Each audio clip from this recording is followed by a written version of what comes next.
e agora estou recebendo aqui João Pedro Cuti Dias no bate-papo informal do agronegócio. João, hoje vamos falar sobre o valor bruto de produção da agropecuária no país.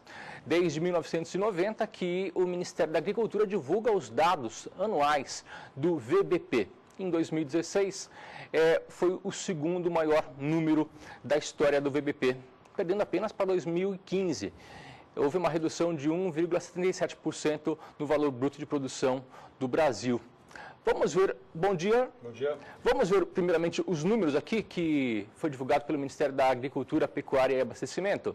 Nós temos aqui a primeira tela. Foi o valor total, você teve uma razão muito lógica. Você teve uma seca. A seca acabou, tirou 20 milhões de toneladas de grãos. Então, nós era para produzir 205 milhões e acabou ficando 185, 186 milhões de toneladas. Esse foi o principal fator.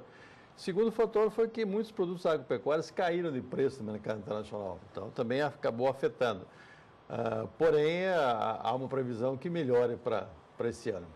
A agricultura já está com 340 bilhões e a pecuária com 183 bilhões. Aí na pecuária engloba todas as carnes, né? Bovina, suíno, frango, leite, ovos, tudo isso aí cabe cair. O valor da agricultura é bem maior do que da pecuária. Nós temos mais números, vamos ver aqui os números divulgados pelo Ministério da Agricultura, Pecuária e Abastecimento. Nós podemos ir para a próxima tela, por favor?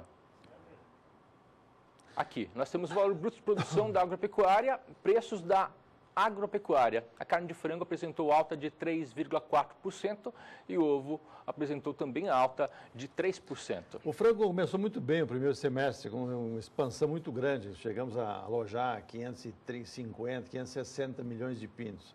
A partir daí, o custo de produção acabou judiando do produtor de frango. Pesou muito. Chegou a perder R$1 por frango produzido. E o que aconteceu? Houve uma redução no alojamento. Tirou-se, não se incubaram ovos, e então houve uma diminuição na oferta de pintos e, consequentemente, na produção de carne. Aí acabou, mesmo assim, ainda positivo durante o ano, 3,4%. A questão dos ovos é o seguinte, você tem hoje uma situação complicada na família brasileira. O problema da retração econômica, da redução da massa salarial, desemprego. Aí o ovo passa a ser a principal fonte proteica. Sim. Ou seja, o pessoal é uma alternativa barata, de boa qualidade, para botar na mistura. Ou seja, além do feijão e arroz, muitas vezes não dá para comprar carne, vai o ovo mesmo. Quem não consegue consumir o frango, vai lá e consome o ovo. Isso é verdade.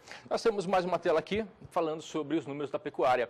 Aqui são os números negativos, né? A carne suína apresentou uma redução de 11,6%, carne bovina 4,7% e o leite 8,1%. A carne suína você teve um aumento de oferta de carne em função do abate de matrizes. O Brasil bateu o recorde de abate de suínos esse ano. Bateu matriz por quê? Por causa do problema do custo de produção, ou seja, o custo de produção era maior do que o preço que o suinocultor vendia.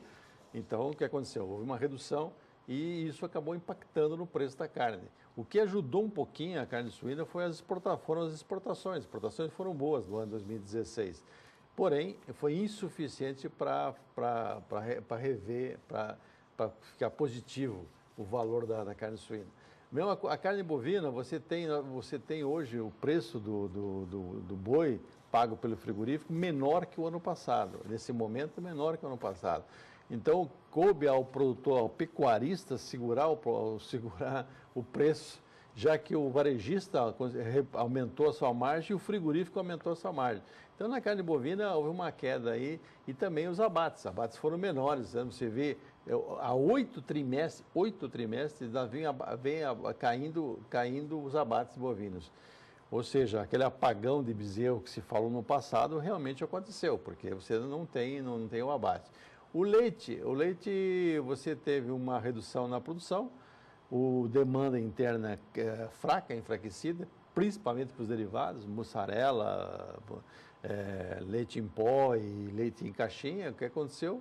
Também impactou de forma negativa o preço do leite. Em 2016 nós tivemos uma economia que foi flutuante, né? Que para algumas situações foi muito bom, para outras situações foi muito ruim. Esses números refletem a economia brasileira? Reflete. O país decresceu, a expectativa do Brasil esse ano em termos de recessão. o Brasil tem um decréscimo de 3,5% do PIB. A agricultura, a agropecuária está 1,7% negativo. Então, é metade do valor negativo da economia brasileira. Vamos ver agora o VBP por estado. Por estado não, né? Por região do país. Né? Nós temos ali primeiro a região sul do país, que o VBP aparece em 154 bilhões e 900 milhões de dólares. São em reais, né? São reais. Na região centro-oeste, 143 bilhões, região sudeste, 142 bilhões, região nordeste, 43 bilhões e região norte, 31 bilhões. A região sul do Brasil tem a vantagem que é uma economia bastante diversificada. Você tem hoje produção de suínos, de aves, de leite, soja, milho, ou seja, já no centro-oeste você tem uma concentração no binômio soja, milho e pecuária de corte. Centro-oeste pesa.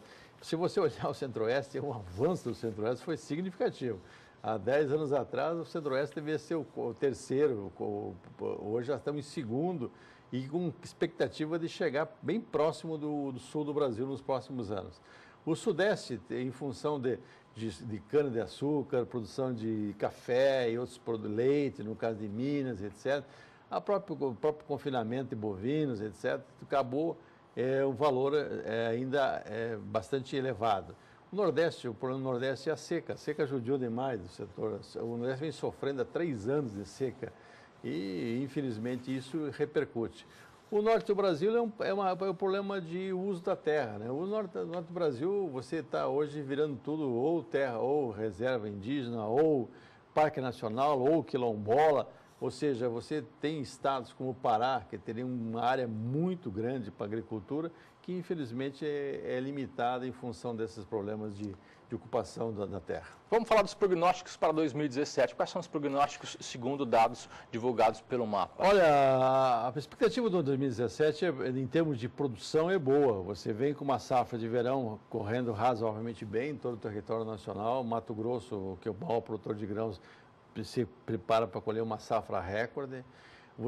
Há uma expectativa de plantio de milho segunda safra. Se você pegar agricultura e pecuária, só agricultura, Antônio, dos 340 bilhões, 112 é soja, 52 é milho. Ou seja, soja e milho é metade praticamente do valor da agricultura no Brasil. E esses dois produtos, você vem com a expectativa de uma melhora. A soja, a previsão, os números que se tem, é de 104 a 105 milhões de toneladas. O tempo está correndo razoável, aqui na maior parte dos estados razoável. Essas chuvas que ocorreram chegaram na época bastante propícia para a lavoura.